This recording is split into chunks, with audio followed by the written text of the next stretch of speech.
আমাদের এখানে গঙ্গা পুজো হচ্ছে, তো তাই সবাই মিলে একটু ঘুরতে বেরিয়ে পড়লাম, বাবিনের ঠাম্মি।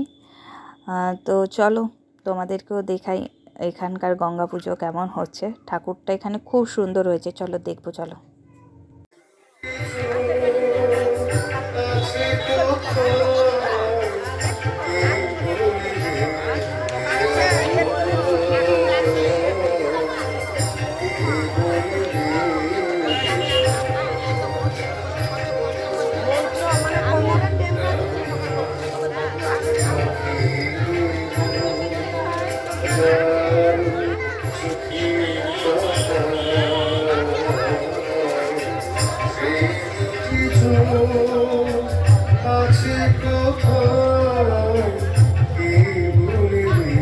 বাবিন